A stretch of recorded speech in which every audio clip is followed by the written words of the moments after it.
Hey guys, I hope you are all having a fantastic week. Now, if you have been keeping up with my videos recently, I was thrilled to be part of an interview just a little bit ago with Matthew from Dark Matter Games, who is currently making an awesome looking new indie samurai game called Warlord Awaji, and author and professor Thomas Conlan of Princeton University. This was a great discussion, and one of the things we highlighted in the meeting was Conlan's new Samurai Sourcebook, which is really a tremendous wealth of translated texts that help to paint a greater picture of the changing face of the samurai over time. There is just so much more we could dive into regarding it that Professor Conlan and I are going to do that here today, leaping deeper into the text to really highlight some of the amazing details which can be found within. It is a book I strongly recommend picking up, and I will be leaving a link down below to where you can get your hands on it as well.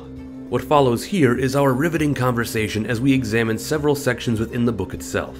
Now, I have to admit and apologize that there was some technical difficulty on my end during the recording of this interview, from background noise to an issue with Zoom prematurely trying to end the meeting, so I apologize if after editing this together it might feel a bit choppy at parts.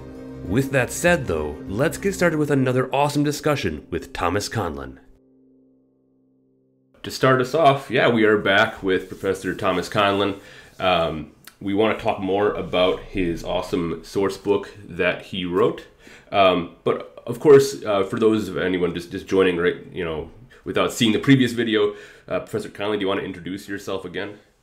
Oh, sure. I'd be delighted. So my name is Thomas Conlan. I'm a professor of ancient and medieval Japanese history at Princeton University. I've been here since 2013.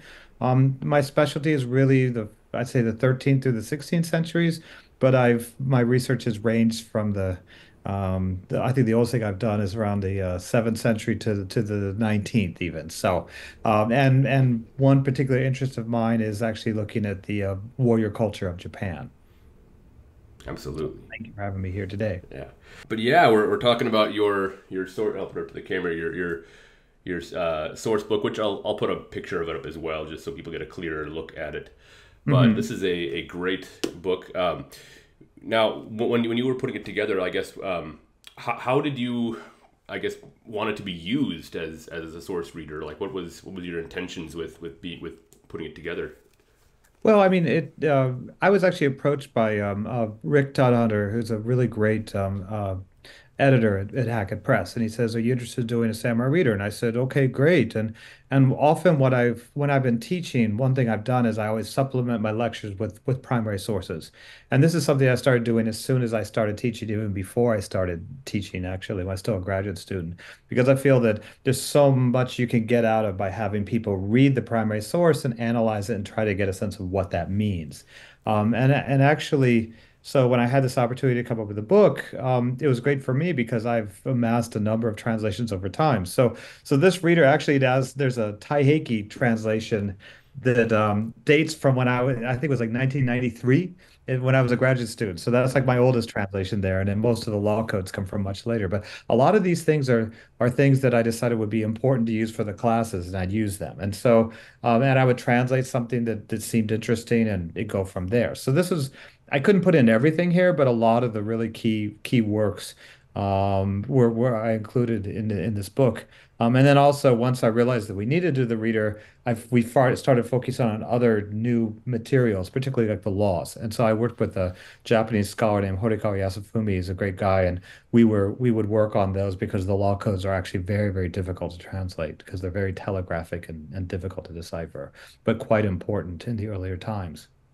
Yeah, and I do want to come back talk about translation in just a sec, but I know for historical periods that it covers, it does seem like looking through it, there's a lot that is covered in the Kamakura period, and it seems like is that like a more of like a focus in it at all, or Well, I'd say that yeah, the earlier period is limited to looking at some swords and a few chronicles which show that warriors and courtiers weren't that distinct. But I'd say one of the real great strengths of this is talking about the Kamakura period, or particularly the moment when Kamakura is destroyed. And so the civil wars of the 14th century are very rich. And actually, I have accounts from both sides of that. So you can really reconstruct the battles there, or another very poignant set of letters. There was a warrior named Yamanouchi Tsuneyuki who wrote a bunch of letters to his family during this campaign.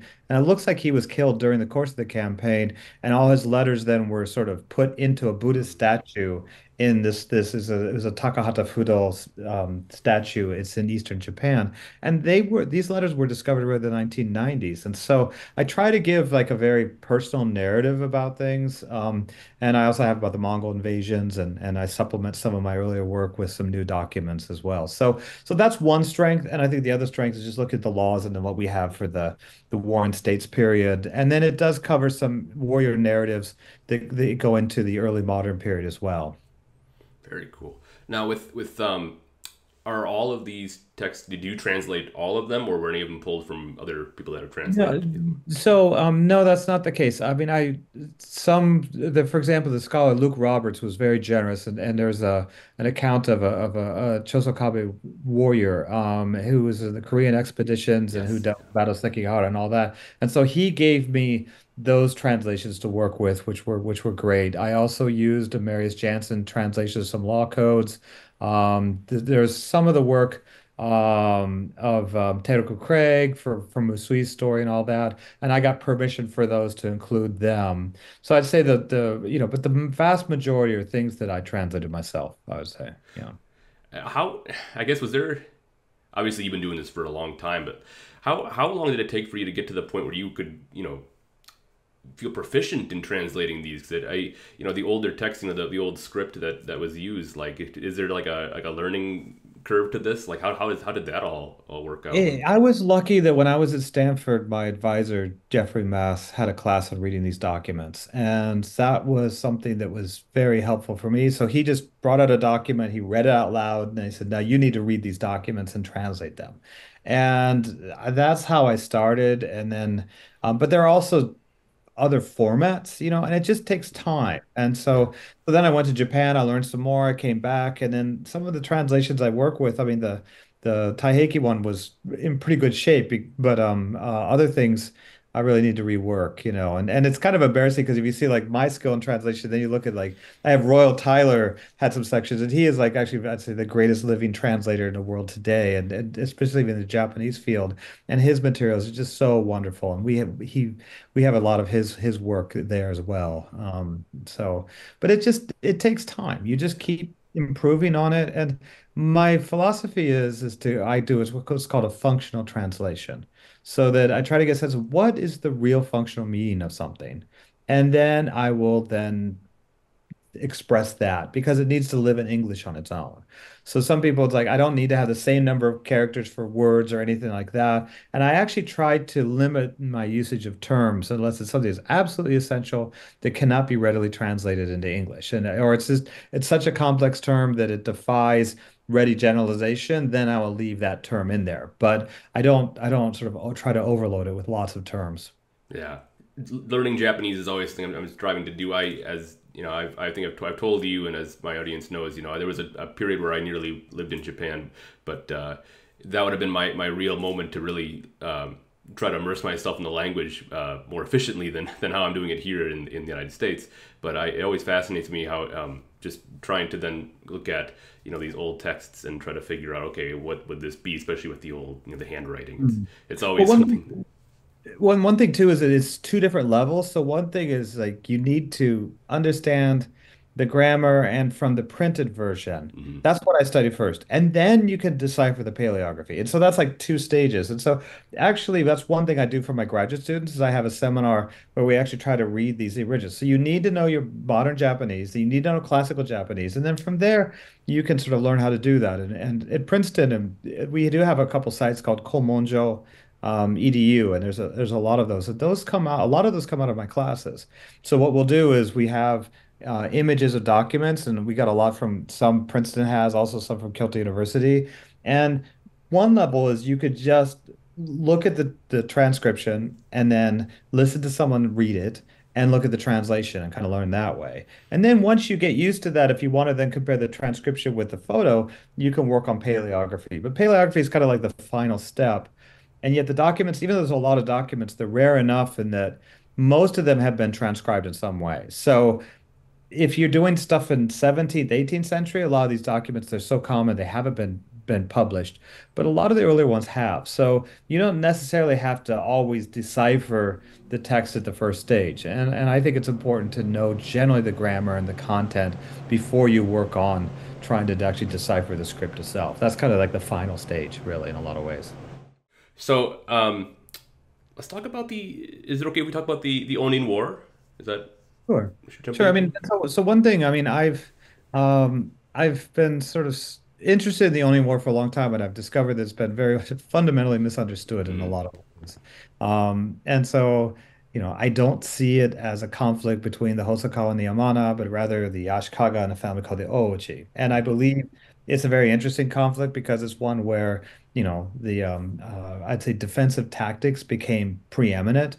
And so what you have is you have movement of armies, then you suddenly get the rise where, pikemen can defeat horsemen on the open battlefield, then they entrench. And yet, because these armies are so good at supplying themselves, they can last and occupy areas for a decade. And so I've done animated maps of it. I've done an article about how these misunderstandings of the Oni War have come about.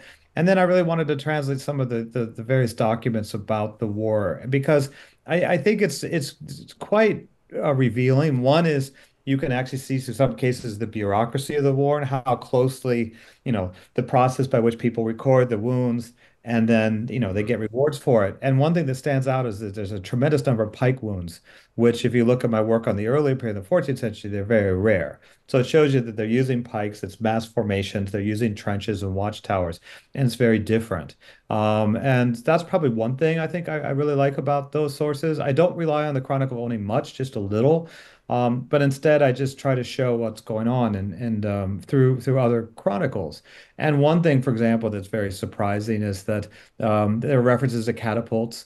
And there are also some references to guns being used. And Mm. so it's often thought that the Portuguese first brought in the guns in the 1540s, but a much more primitive three-barreled gun came into Japan through Okinawa. And that's something that was also being used during this war, but it was not that significant. Though I would say the catapults probably and the trenches and the watchtowers probably mattered more. So you could get a very different Yeah. view of this war, I think, through this book. Well, yeah, and you describe it as like the Western Front, with like the trenches and just like the grit of it. And I think that painted a picture of it that I hadn't really ever thought of before. I think of Kyoto in flames and fighting in the Mhm. streets, but then you have these trenches and the watchtowers, and it does kind of I in my head recontextualize it. Um, Yeah, and the front really stabilized. And if you go yeah. around Kyoto, you realize the Western Army, not much burned there. They had all the supplies and it's on the higher ground. And so everyone assumes it's just absolutely terrible and they would exaggerate the damage. I mean, but I'd say that in fact it's like the eastern part or where the palace was and those areas were really damaged. But the western part was more the sort of and in the south where you had a lot more industry for ma armor manufacturing and all that, that area remained much more stable. And actually the word for the west is called the Nishijin, which means the western encampment. And so you actually have it's not just destruction, you actually have the building up of Western Kyoto, which you hadn't seen in a while. But yeah, they had trenches that would be 20, 30 feet deep. They had these huge watchtowers or 7, 8 stories tall, catapults, people, and so it's something that's very hard for us to realize of just the nature of that conflict. But I do feel that, yeah, if you want, we all know what the Western Front, through movies and other things, what the Western Front was like. And I think it's something more closely approaching that conflict because that's another time where you have the preeminence of defensive tactics and you get a stalemate. And that changes things. And then the goal is you need to have larger and larger armies, and that leads to more logistical demands and other things. And so Mhm. that's why we see that big shift toward the what's called the Warring States era. Though my use of Warring States, I think it's really 1550 to 1560 is Warring States because I believe that actually after the Onin War, I see this as a victory of a family called the Oochi in the West, and I see that the Oochi and their city Yamaguchi were dominant from the 1460s throughout 1551. So that doesn't make it in this book as much, but that's part of my approach as well. I should probably just add that.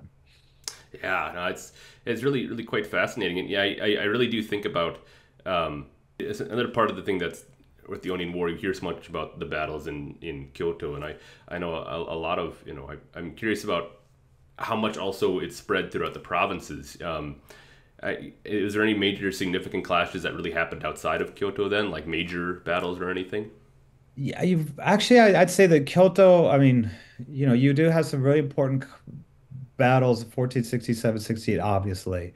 But the war, I actually believe, starts a little bit earlier, even before the Onin era. It actually starts when the Ashikaga try to confiscate a port of called Tosai no Jo, or Tosai, which is where Hiroshima is today. Hmm. And then the Oichi actually blockade the inland sea. So a blockade is an act of war. So I see that as happening earlier, you say to me, in 1467. And then what happens is the Oichi come in, cross the inland sea, and then they reinforce their supporters, and that's where this battle's happening. So actually, the nature of the conflict is once the stalemate's established in Kyoto, the anti-Oichi forces, and the Oichi, the Western Army, are trying to destroy their harbors and their supply lines. So actually, there's two modes of where the conflict. One is it's the port of Hyogo, which is now very close to Kobe, Hmm. and that harbor gets basically destroyed in the conflict. And it's interesting because that harbor is a place where you could actually used to always ship goods and materials that be going from Kyoto along the rivers down to Hyogo. And with that disruption, there's another city which becomes more important, and that's the city of Sakai. And that is the other Oichi lifeline. And so what you have is that's from Sakai, there are roads which go up to Kyoto. And I'd say that the critical battles are actually fought along those roads, not in Kyoto itself, because Mm. that's where the battle could be lost or won. So we have this also on Princeton. There's a Only War website. We have an animated website where every time we could find a battle, we would show little flames. And so you could see like that port of Tosai Yeah. no Jo off in the west. They fought over that the whole time. But generally, most of the battles are happening for most of that. It's actually what is now like Osaka, I would say, because that's where this idea of trying to control the harbors mattered. Because if the Oichi would have lost both those harbors, then they would have lost their supplies and would have just completely been decimated. And how the war ended is on their own terms, and then they just went down, killed the rivals along the road, and then they left. And so that's how that war ends in so many ways. So in some ways, I try to show this by once after the only war, if you notice, it moves into the laws, and I have like a lot of Oichi laws. And so some people might wonder why they have their laws. Well, they were one of the earlier lawgivers, but they were sort of one of the dominant authorities, and so the earlier codes are better reflected in their Hmm. writing. And I do have some questions about the Ochi laws, but I first want to just double back a little bit when you talked earlier about firearms as well. Hmm. Um, Now, those obviously were earlier firearms that they received from the Ryukyu Kingdom. Um, with those, I guess how would obviously and I'll try to put up a picture of what those may have looked like, but Hmm. what how would their functionality have been within samurai warfare of this time, and then I guess how useful, because it doesn't seem like you said they weren't necessarily as detrimental to any battle or I anything. mean, I mean, they were probably unusually effective in Okinawa because he had a lot of coral, coral for the castle. They would use stone and coral, and they could then make the bullets. And there's accounts they would surprise people, and they could fire these projectiles. But um, the war already at this time is not something where even arrows or the other projectiles are really causing a lot. You have entrenched forces, and so it just they're kind of stuck there. So yeah, they weren't. I don't think they were that significant. But they were still used, I would say, for a while. I mean, the problem obviously is getting hold of the various ingredients for gunpowder. And the potassium nitrate, the saltpeter, that thing is something that's very rare in Japan. And so that's probably one of the biggest constraints for that. So in terms of use, sometimes people think that, well, once you start seeing an increase in rock wounds, that might reflect people that are using these guns. And when I did some analysis before, I saw one thing in the 1520s, you see all these rock wounds coming up. And this is an OG battle again. And I used to think, oh, and some of my earlier scholarship, I thought this is a sign of potentially early gun usage. Then I actually really researched the region and realized, wow, all these rock wounds are coming from this one particular castle. And when you look at the topography, there are just rocks everywhere. So I actually think they were just throwing Throwing lots the of rocks. rocks, yeah.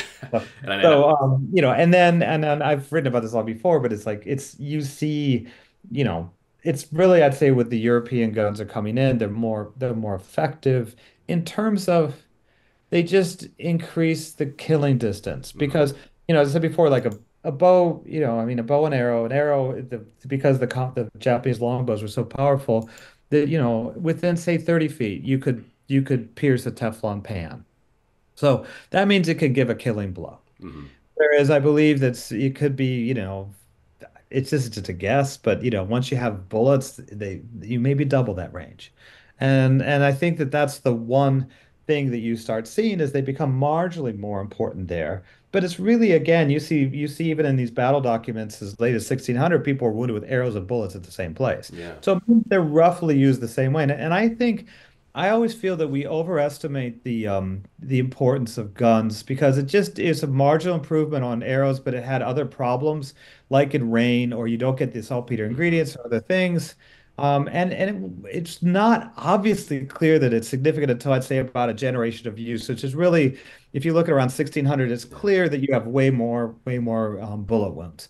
But I feel that what is forgotten or ignored is the use of cannon. Hmm. And the cannon, I'd see were far more. They had a far greater impact than bullets and all that, just because you see very quickly major changes in fortification practicing in the use of the stone like that. And they're called kunigasushi, which means province destroyers or country destroyers. And you see where they're used in ways to destroy fortifications, or they have a shock value that you don't see with the guns. And they generally are coming in much later. I think that the more important cannon are coming in through the Portuguese.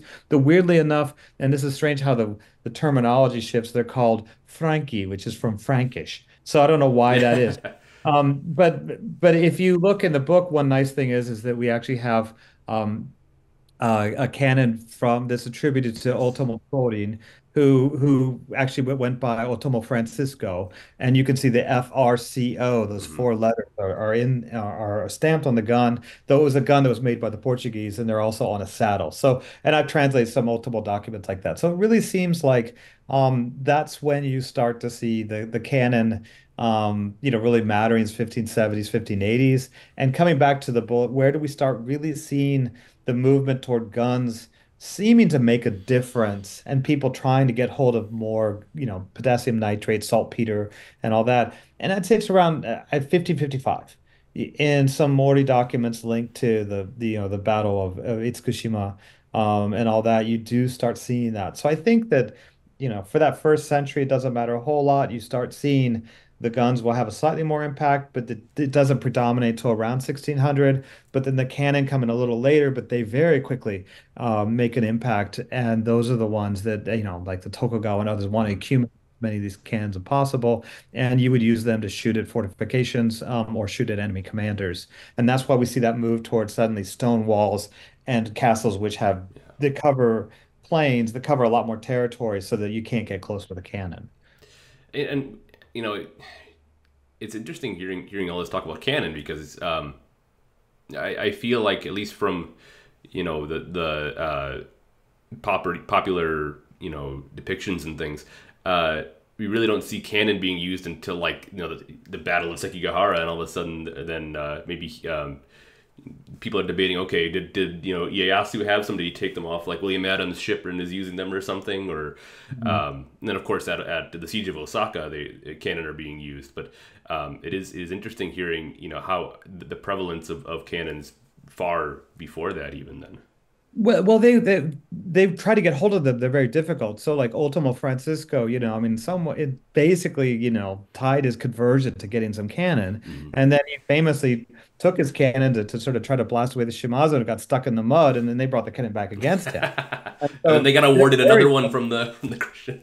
yeah, and so that kind of, and even Ieyasu, I mean, yeah, he did get hold of those guns, Hmm. because there was a thing of, right, if a ship washes ashore, it's yours, the cargo's yours. Yeah. That's long standard Japanese law. But if you look after Sekigahara, he is obsessed with accumulating as many cans as possible, precisely because he had plans on Osaka. Yep. And we all know that, the first campaign didn't work because it was too far away. And then when they had the peace treaty, the third outer wall they destroyed that so they could get closer with the cannons the second time. So yeah, I actually think it mattered, and you see very clear references to this, and you can see very clearly how the stone fortifications becomes that much more prominent. So I don't know why once you think about it, it's like, well, of course they would matter more. And you could see a very quick response to it. And yet I don't really understand how that narrative came in, that everyone assumes that the gun is the thing that changed everything, because most of the changes ascribed to the guns are generally thought to be the rise of mass tactics, and that's something that actually happened prior to the Onion Yeah. War. So I don't know, it's a mystery. I mean, so we have a section on guns there too, which show the Takeda need for more guns. Mhm. There's actually pictures of the remarkable St. Petersburg cannon, because this cannon has an incredibly life, because it was Otomo Francisco's. Then when he lost, the Tokugawa got hold of it. They put it on a northern island to defect it against the Russians. The Russians captured it. They took it to St. Petersburg as war plunder. Then there was a thing called the Russian Revolution, which took out, that was lost or just in storage for a long time. Mm. It's relatively It just found recently its way where all around. where they came back to, there's an artillery museum in St. Petersburg. Like, wow, look at this. And Yeah, so I was happy to get photographs of that, as well as, his saddle, which is in Kyoto, yeah, Kyoto Museum. So that's the other thing that's surprising. It's like almost Francisco stuff disappear, travels all over the world. yeah. Now, it seems like from the chapter regarding encounters with Europeans that there is obviously such a big focus on getting guns and cannons, and then there's a gunpowder recipe going around. Mhm. Um, it did the Japanese see really any other reason to trade with Europeans, or was that like the main thing? Like, oh, we just want their weapons. Well, I think that actually there was a lot of trade going on before, and um, the I would say that actually the modus operandi for early Japan was actually trade. Someone comes in, they have materials, and there's actually a lot of trade. There was no sense of trying to monopolize certain things. The Spanish came in, they wanted silver clearly. Well, then they would give Canada the guns for that. That was something in demand here as well. So and they would bring in new foodstuffs and all that. And so actually, I'd say it was a fairly fruitful exchanges. But still, a lot of the Spanish weren't there primarily for trade. I mean, I think it was for proselytization one and conquest number two. And so, what also I kind of find, I have this one Oichi document where it's the first commendation supposedly to a church, and you could see that the Oichi still thought that the Portuguese were Buddhist monks that wanted to revitalize Buddhism. And then, if you look at the Portuguese translation that we have, it basically they're talking about how this is allowing for the foundation of a church. Hmm. So you could see the difficulty of those exchanges. And that's why I want to include the gunpowder recipe, which is in the Uesugi documents, which is also, you could see the originals of on our Komonjo site. And that shows you that there's pretty impressive degree of practical knowledge being exchanged. And I believe that gunpowder recipe is, it's not just mixing the powder together, it's making it into a slurry. And Hmm. it's kind of funny when you read it, because it's like, now at this stage, be very, very careful. Do not fire anywhere near this at all, like underlined. And so it's not underlined, but it's really stressed that way. Yeah. Um, and it seems like they're making a functional recipe. And if you look at the ratios, what's interesting is, in the 19th century, the Prussian high command did all these experiments on what is the most explosive gunpowder, and they find out the ratio which actually fits this gunpowder ratio, because they actually had less saltpeter, so they had to use the one with less saltpeter, which gave it the maximum explosive potential. And so again, this is the other shibboleth of when people are thinking about things and all that. They always emphasize, well, where was it invented first? It's like, Hmm. yes, invented in China first, but the ratio was something that's much more like fireworks.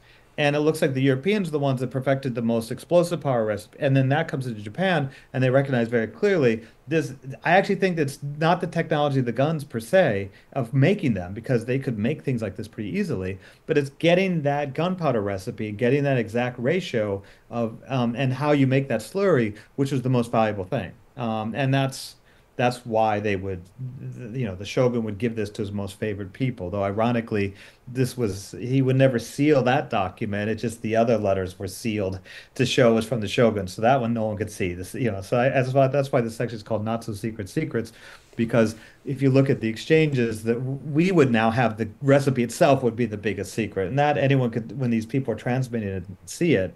But where you'd have all the seals would be something from the shogun, because that would be like a certificate. It verified that this is actually from the shogun. Hmm. And that seemed to matter more. But that's another side of it. And that was important, obviously, for also for cannons and all that, is getting hold of this. And the other international trade thing which happened is the Ming start loosening up some of their trade in the latter half of the 16th century. And that's really important because it's in places in China, Southeast Asia, where you have, big caves with lots of bat guano, and that would provide them with the saltpeter, the Mm. potassium nitrate that they needed to have a lot of gunpowder. So it took a lot of things to happen for this really to take off, and all those things seem to be happening really in the second half of the 16th century. Very interesting. Regarding Otomo Sorin, Francisco, um, he definitely, pop culture once again paints him as the most westernized, Christian daimyo of the time. Um, was there any fear that, what happened to him and his sort of the influence that was maybe felt over him, that might spread, and other, I mean, obviously we know Hideyoshi later, really started increasing, persecution against Christians. I guess, what was the fear at the time of this incoming influence from the West? Was that really a major concern? Well, I mean, it's a couple things. One is, I kind of alluded to this, there was no knowledge of the West or the East. That conception doesn't exist at this time. Hmm. There's no knowledge of Europe even. You see what I mean? The Portuguese came from India, and so people assume they're Indian. Mm. It's a Buddhist. So you don't have there's no racial division. No one understands these things in terms of race. And so if it, it took a while to understand what this new doctrine was, this, Christianity. And it's like, that's why I said it's a pretty crazy reformist sect of Buddhism. And this problem is compounded by the fact that sometimes they would use the word for Vairochana, the cosmic Buddha, is God. Okay, so they come in from India saying we worship the cosmic Buddha. It's like, oh, you're Buddhist, and then they don't seem to be happy when you take it to a temple. So, and I'd say that actually there wasn't a pro. There's actually a lot of converts that were very fervent. I mean, I've been studying this one suit of armor that you Mm. have the cross on it by this Naito, became Naito Joan, and so there's not a problem with that per se, but I do think certain things happen with the Otomo which caused problems. I mean, they actually, let's face it, once you become Christian, what is one thing that happens with all the monolithic religions like that is you have idolatry and other things. And so it looks like Otomo Francisco actually in one area destroyed a lot of shrines and temples it's the Hyuga region. So there's that movement which was profoundly upsetting. Hmm. And so that's where it was thought to be, you start seeing much more negative things that are happening, I'd say, in that world. And for Hideyoshi, if you look at his anti-Christian things, he'll say, okay, the Padres should come in. But the key point that he brings up is that you can't have forced conversion.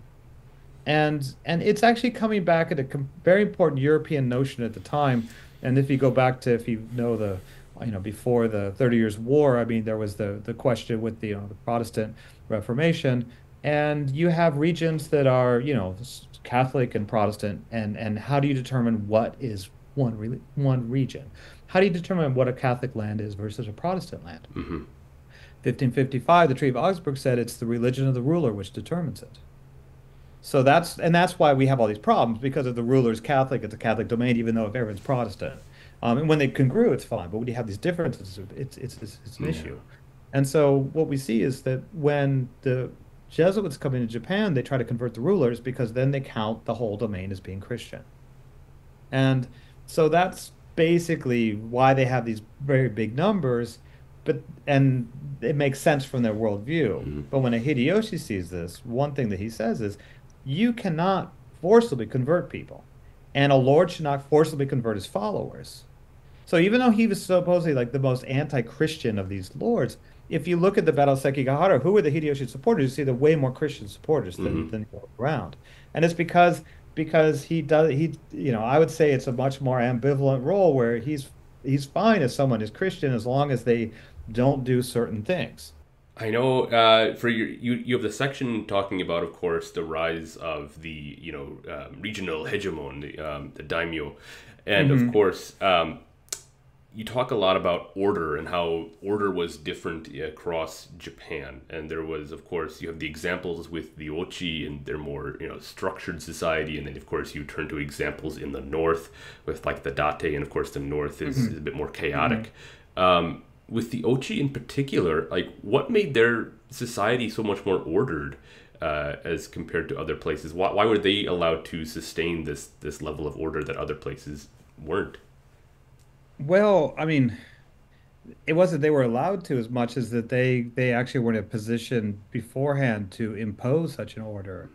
I think that's the difference is that, they had over the course of many decades amassed a very administratively sophisticated organization where they really weren't worried about rebellion. They actually founded a city and as a result of their incredible wealth, they could actually, they could move around their followers in ways that a rebellion could only be possible if like the whole organization rises up at the same time, which it did in 1551.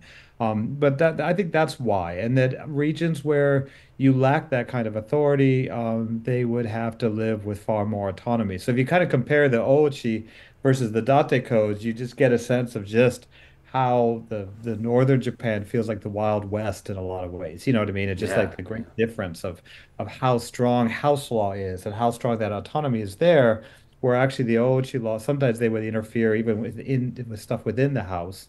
And at the same time, they had great reverence for Kamakura law, but you see where, they have cleaning crews and they would have, curfews and Hmm. there's just a huge difference in the basic amount of control so I see this as more a reflection of those differences in power. And that also shows why the Oichi are so powerful. And you mentioned reverence to Kamakura law. Is that something? It's not something exclusive to the Ochi necessarily, but I guess why is it that they decided to stick with it? Was there others who turned away from it?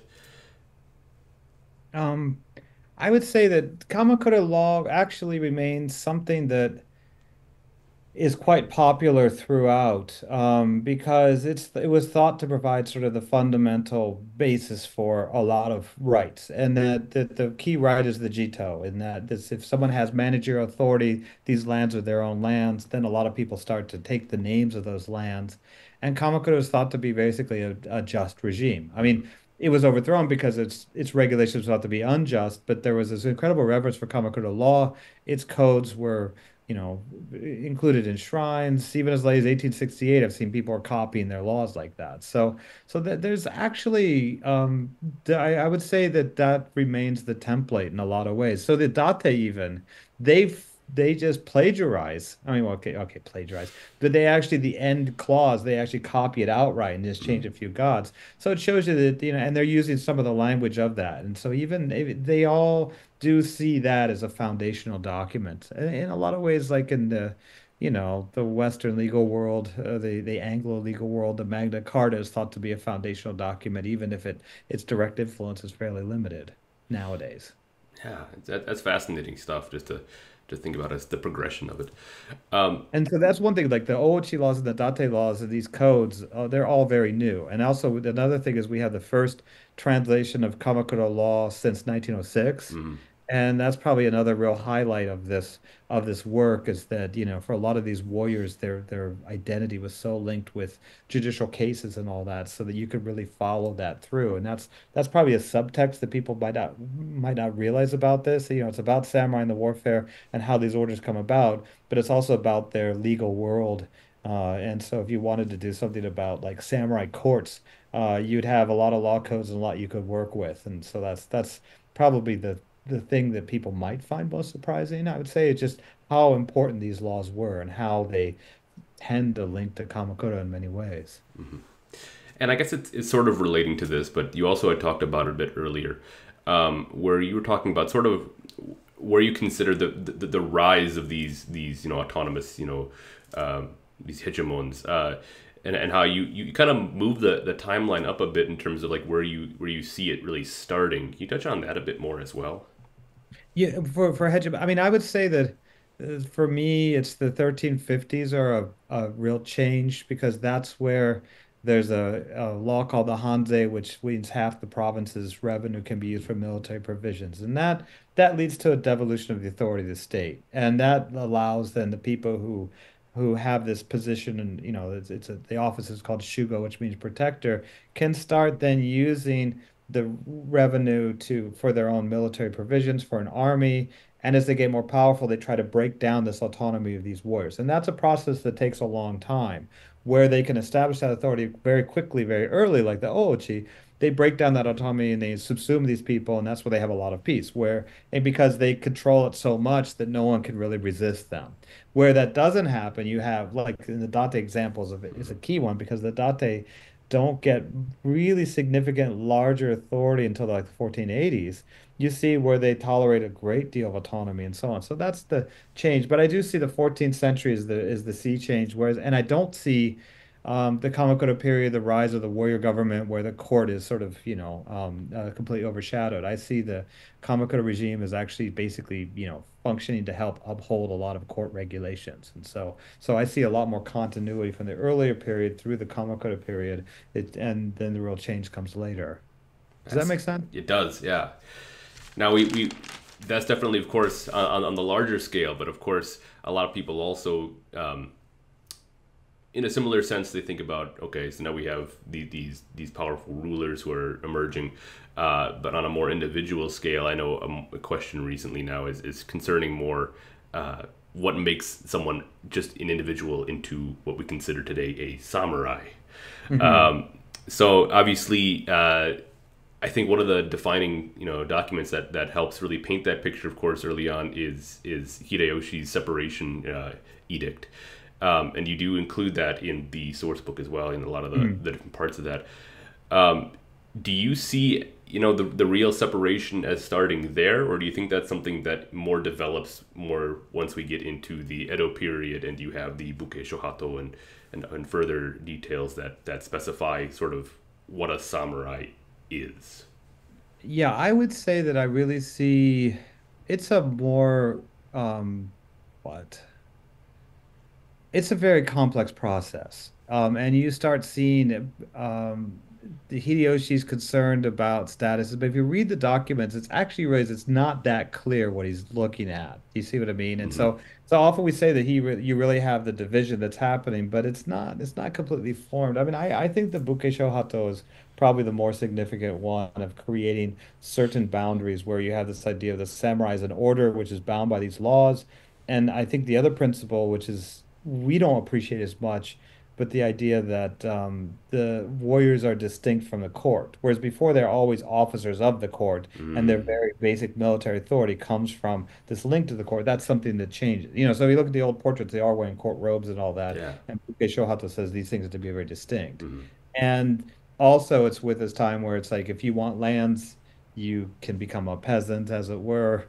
And you have to get rid of your sword supposedly, and then if you are a samurai, you just get stipends to the land and you have your swords, but you have to be in a castle town, and that division is really from this time. So technically, samurai as a distinct social order is something I don't see is coming until the Edo period. Hmm. You can see how it comes out of Hideyoshi's Yeah. document, but my sense actually, I used to in my lectures maybe make it really clear cut, but I tend to follow the approach that it's a lot more ambiguous until it Yeah. gets crystallized, in the 17th century and beyond. And I, this, of course, in modern pop culture, has become such a divisive topic lately. And I'm not going to get into all the controversy around that, but yeah, I think it is interesting how really when we think of a warrior and we call them a samurai, it seems like in a lot of earlier cases we're applying that term retroactively. It seems like do you agree with that? Yeah, I mean, so the early term exists. It describes a dependent relationship, so that a warrior who's going to be serving a courtier could refer to as a samurai, but most commonly it's if you have a householder. The words are gokenin. Someone has their own lands, their own house, their own autonomy. And then the militarized people who'd be fighting for them on horseback on non, the samurai is a term that could be used. Hmm. But if we were to go back in time and meet one of these householders and say, "You're a samurai," they would probably try to kill us because they did one is it's a situational term, Mm-hmm. but it also shows that they lack autonomy. You see what I mean? Yeah, because So it's not a prestige term for them. Now, and that's where the irony is it shows you is that, in the Tokugawa times is their land the link to the land is broken. Then they always have to have a lord or they're a ronin, right? And this other stuff. But the implicit upon that, if everyone's a samurai, they're dependent on having a lord because they need to have that to have the stipend to do this stuff. So it totally changes their relationship. Whereas before I said like, the rise of these powerful lords, they're trying to break down the autonomy of these worlds. Basically, that's what happens when the samurai order comes into existence in the Tokugawa period. They have lost their autonomy. Now, ironically, the places where that autonomy remains are the places where this ambiguity of status still continues. So, because one thing the Tokugawa would do is they would take a lord and his warriors and move them. And once they were moved, they would be their ties to the land would be broken. They would yeah. have to be in this castle, and they wouldn't understand the local people. And the local people would not see them as a natural lord. And so one thing that's kind of interesting in this book, I have some quotes from the autobiography of Arai Hakuseki, some of my favorite things. And he talks about a sort of psychotic guy of his time. And he was fishing and he got arrested. He thought it was unjust. So he just slaughtered a couple people who had arrested him, causing problems. Left a little calling card like, "Hi, you've been murdered by so and so," right? And he does that a couple of times and he disappears. And they don't see him for decades. And then Arai Hakuseki talks about going to of a particular village, and there he is. And it was not where he controlled the lands, but it was basically where his ancestors had. Ah. And so after, even in the 17th century, if it's a descendant of the Lord that comes in and needs help, they've still felt those bounds of lordship. You see, so the Hmm. Tokugawa are aware of that, so they would try to break those ties by moving around the That's daimyo like fascinating. plants. And then once you've been moved, you're way weaker. So where are the places they didn't move? It's where the Date were in Sendai. Hmm. It's where the Mori are in Choshu. It's where the Shimazu are. And so when you go to those places, they're called usually Jizamurai, which means samurai of the land. Hmm. But you see, these are like technically peasants. So I'll tell you one little story of a friend of mine. So as a Sendai story where he was saying, "Oh yeah, I was a kid. We were just peasants. We were peasants at the Tokugawa time." It's like, okay, sure. And then once he talked about, I was playing around with a bunch of my samurai swords, and it's like, "Oh, really? Samurai swords? You said you're peasants, but you use samurai swords. How many do you have?" "We have about 50." And Oh and my. and and then and then you'd see little things where they talked about how all the locals would come into their household for New Year's every day, and like, give them offerings. And like, this doesn't sound like a normal peasant. Yeah. And Mark Ravina's work has shown this too. It's like, well, what happens is whenever it had this choice, do you want to go samurai and the swords and all that, or just the peasant? Like one large area could be like, "Hi, I'm the peasant of Mercer County," I mean, the equivalent of that. And so what that means is they would still keep that residual lordship, and that was still known. And so they'd say, oh, on the surface they'd say they're peasants, but they still are heavily armed, and you have those very deep bonds. So in the Tokugawa world, the few lords that were never moved um, were close to that earlier style. You see what I mean? And so some people call it like Han nationalism or something, or the domain nationalism. That's what Albert Craig says. But it really is this old, deep links to the land. And in that case, everyone wants to help out those people. And it means it's a much more durable lordship than you see elsewhere. So so it's like even the non-samurai can be very militarized, and we just need to understand it's a very specific legal term that denotes the social order of the Tokugawa times, and a much more informal one earlier, which refers to a dependent follower. And then in the more modern times, it becomes, linked to all kinds of other things. So the word shifts over time, just as the word for peasant called hyakusho shifts over time. It used to mean more like commoners. If Hmm. you're not a noble, you're a hyakusho. And then it became more limited to a peasant. And so the meaning is the same word, but the meaning shifts. And that's one thing that's very difficult about the history is to try to parse these things through. And probably the two most difficult terms to follow are samurai and hyakusho for peasant, because it's the same word, but it refers to totally different people over time. So these warriors that would have been mad if we were to call them samurai, uh, what would they have preferred to be called? Bushi? Gokenin. Gokinin. Okay. To have a Yeah. house, yeah, have a house, and because like or the Jito, which is the land steward office or something. I mean, they took the names of the lands where Yeah. they possessed, and so you'd have siblings would all take different surnames in the Kamakura period because they all possessed different bits of land.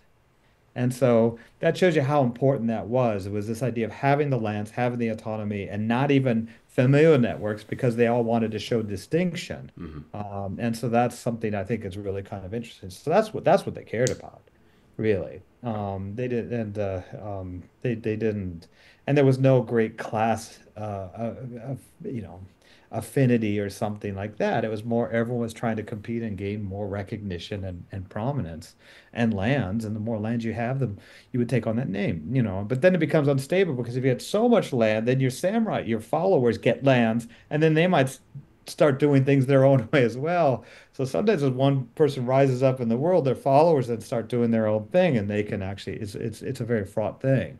So probably one of the most dangerous things at the time is as you gain power, it's very dangerous Hmm. because you could lose it through so-called rebellion. That's where the Oichi are special because they were able to mix up things, so that was impossible. But you see this in a lot of other organizations. As one person rises up, the deputy is the one that will either overthrow them or just do their own thing. And as long as you just bring up the Ochi there, um, obviously you have your book about the Ochi. Is there any more you think, in terms of the Ochi that you'd like to discuss about, your book? And I can cut this part out of Oh it. yeah, I mean, so I have a new book out about them, and I guess what it does a lot of new things. I mean, one, it shows that Japan was very much a trading world based on mining. It was multi-ethnic society, and that the Oichi were an immigrant group that claimed Korean kingly descent. And you can really see the rise of a very powerful family, and I would argue that they were the dominant family through much of what we call the Warring States era until their sudden collapse, which stemmed from an attempt to actually move the emperor and the court from Kyoto to Yamaguchi. And at that same time, the Portuguese first come in and they're dealing with Christianity, and all that's happening, and everything blows up in 1551. And in that later turmoil, you see what we call the Warring States era. But I do have some of the information about how the Oji are fighting, some analysis of the military documents, and also a sort of a new narrative of the Onin War. So I do think that this should provide a new way of looking at Japanese history, particularly in the middle period. So my for everyone here, I guess I'll just say that one of my arguments is in addition is that I call it the age of Yamaguchi, which is where the Oichi have their city, and I see that right after the Onin War, I don't see it as a stalemate. I actually see it as an Oichi victory. And if you look at the court ritual and a lot of other things, and sort of what the central government's function, it migrates from Kyoto to Yamaguchi. And so once you look there, you'll see that Japan is actually far more stable, and the old way of governing is functioning much more than you would normally expect until the Oichi collapse. And that's when we get warring states. So I don't think warring states has been going on for Mm. centuries or decades. I mean, I think it really started when Oda Nobunaga was 18 years old. And that also it puts it all in a different light because when we all look at warring states, like all the figures we know, Takeru Shinge, Uesugi Kenshin, all that are people who were active in the post 1551 world. We don't really understand the early world. We don't really realize that the Oichi, for example, controlled Kyoto for a decade from 1508 to 1518. No one knows that. Like the narratives of Nobunaga, there's the drive for the capital because after Mm. centuries of chaos, no one governs it. It's like 1508 to 18, they were there and they decided to leave. You know what I mean? At a certain point, they just took the King of Japan seals and the Ise gods and they went back to Yamaguchi and they felt there was no need to go back ever again. And so it's just a very different world. And I hope that people have the chance to read the book and Yeah. sort of see a new interpretation of Japan's past. I am very much looking forward to reading that. It sounds fascinating. Thank you. I have, I think, one more question, and it's kind of a fun one.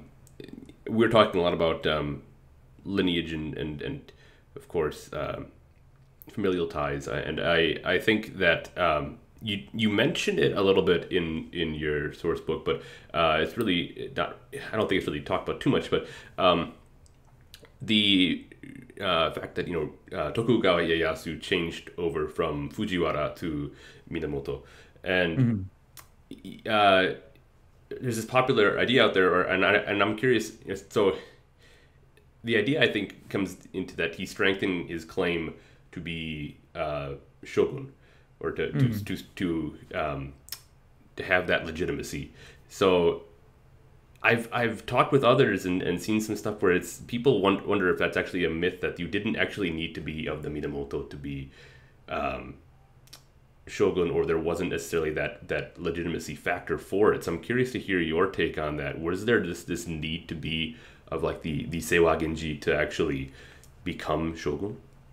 Well, that's a good question. I mean, you probably get a long answer from me here. So one thing, no. So actually, if you look at the Kamakura period, it's not well known that most of the shoguns were not Minamoto. Hmm. They were Fujiwara or the imperial family. Vast majority of them, in fact. Hmm. And so you only had three Minamoto shoguns during the Kamakura period. There's more things I could talk about because the position we most know is the Seitai shogun, which is the so-called the barbarian. Subduer the barbarians, yeah. But there are the Chinjufu shogun. There was a number of other shogunal positions which actually were significant. And it was not clear that this was a Minamoto prerogative, even as late as the 14th century. So there was, for example, if you read Jien's Gukansho, The Future and the Past by Delmer Brown, he kind of sees the Fujiwara as being naturally, they should be both the regent, the Kampaku, and the shogun. He feels that is what their natural role is. And there was actually a major Fujiwara rebellion during the 14th century where all the Fujiwara banded together and they just they ended up destroying the Southern Court's forces in the east. But it just shows you that idea remains. So there is no sense that actually it's a Minamoto thing. It's the Ashikaga who emphasized this. There's a lot of myth making where they say there's a Minamoto right to rule. They're the ones that start focusing on this. They're also the ones that start talking about the Minamoto versus the Taira. So we all talk about the Genpei War, but Hmm. following the work of Geoffrey Mass, at the time, being a Taira or a Minamoto was not an important marker of allegiance. Why do we know that? It's because Yoritomo's wife was a Taira, and the Hmm. Hojo successor signed all their documents Taira so and so. So, if that would have mattered, Yeah. the winners were like the Taira. You see what I mean? But during the 14th century, the Ashikaga are emphasizing the Hojo or Taira. The Genpei War comes in those terms. The Tale of the Heike is formalized at this time. And so that becomes then the ideological language that, okay, the Minamoto have a right to rule. They have to be a shogun. And so that goes on for a while. And as the Ashikaga weaken, there are other responses. So like Nobunaga is in your face and he's like, I am Taira.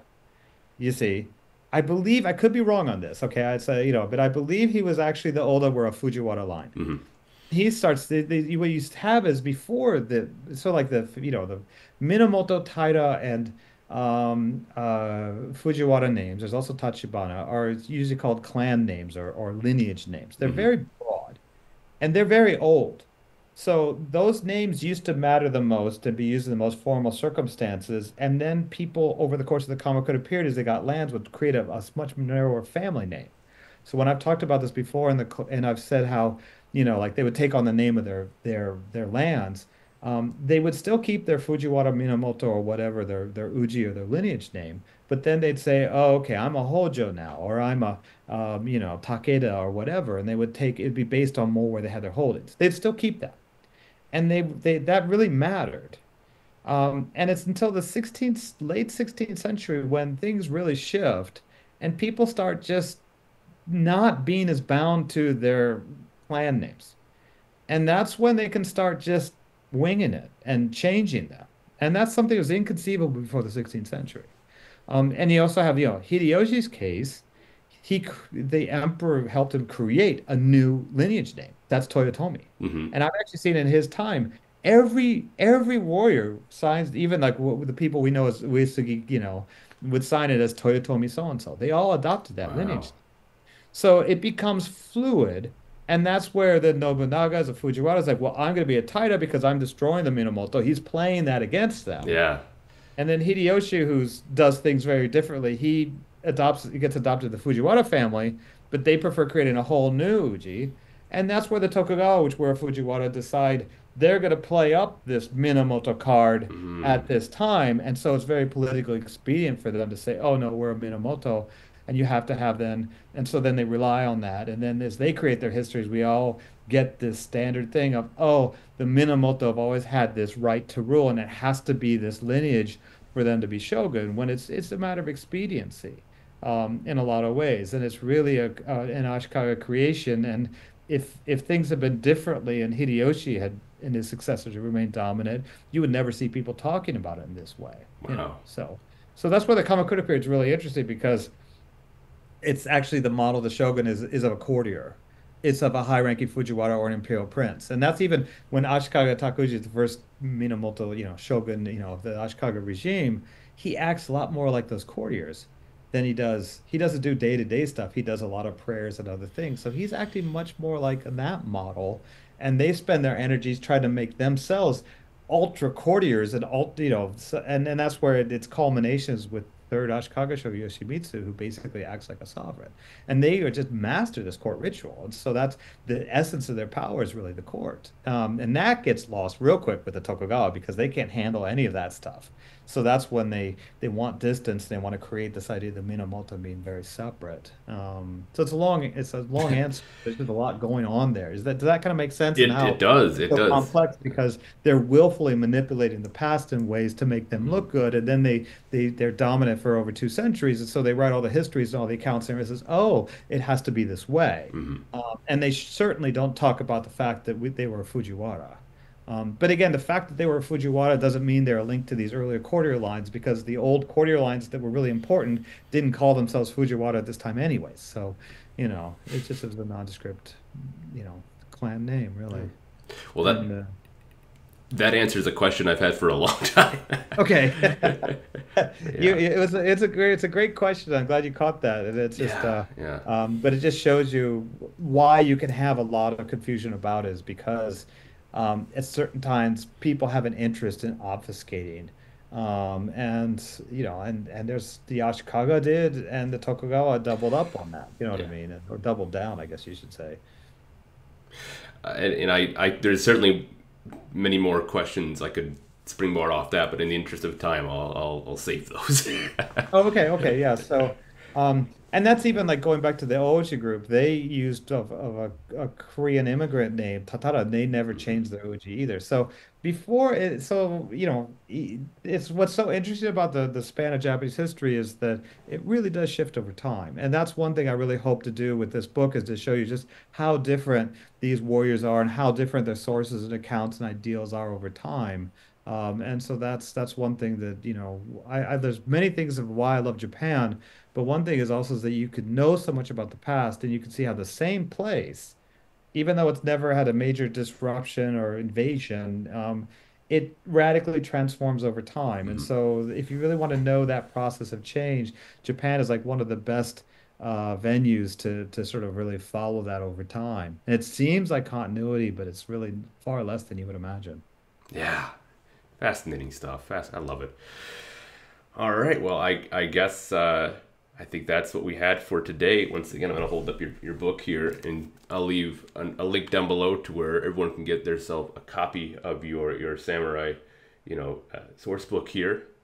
Okay, thank you so much. Yeah. Thank you. It's been a great, I really appreciate having the time to talk with you, and so Yeah. um and this is the actually the one other thing I'll mention, the if you look at the cover here, this I have a big explanation, a detailed explanation Yes. of it. You can see where the horse brand is there, but actually the it's one of the oldest representations of a katana. So the katana Mhm. style of the samurai blade Yeah. is also something that comes in basically in the 15th century. So when you look older, same Yeah. blade, they have it the tachi style, where it's the cutting edge that's very low, it's below. It's harder to draw. And it's more when they're doing assassinations, all that you get the katana style with its blade up. And again, that's later. And yet people don't realize that. Or the other myth is the samurai sword is curved because it's better to cut on horseback and everything else. And you have all these other The myths that come in. myths. It's like it's actually it's when you temper steel, which is thicker on one end and thin on the other, the metal will expand in certain ways, and you can just see that change. So there's Heian period swords are basically straight. And so that's another change. So the problem is in the later periods, even the Japanese warriors themselves misunderstand their past Hmm. and make mistakes.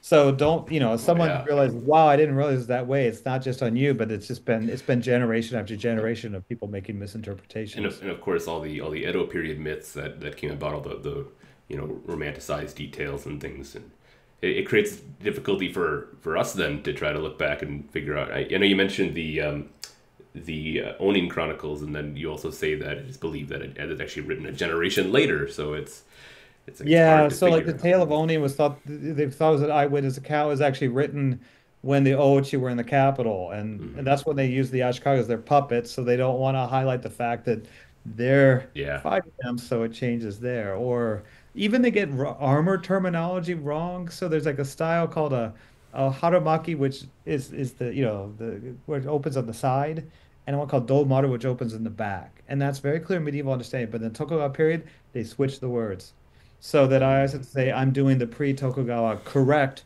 read of these things. So I mean Yeah. that's probably one of the most aggravating problems is that you could call the same suit of armor a domaru or haramaki, and it depends on which period you want to use. So even basic nouns they get it wrong. So there's just a lot of mistakes. I mean there's a lot that's known, there's a lot there, but it's just there are a lot of things that are just far more fragmented and changing than we imagine. Yeah. Awesome. All right. Well, Okay, well, Nick, thank you so much for of this. I course. appreciate it. And so, Yeah. I hope the readers, again, send comments my way if anyone has any other questions. But I hope they find this work to be something that really does provide a new understanding of the warriors of Japan and how they changed through time. Absolutely. All right. Thank you All so right, much. thank you so much. Okay, bye bye. Alright, that wraps things up for us here today. Once again, I want to thank Thomas Conlan for this fantastic discussion, and remind you all that if you want to get yourself a copy of Conlan's Samurai Sourcebook, you can find a link down below to where you can pick it up. With that said, thank you for watching, and don't forget to like, subscribe, and ring the notification bell if you enjoyed this video and found it to be most informative.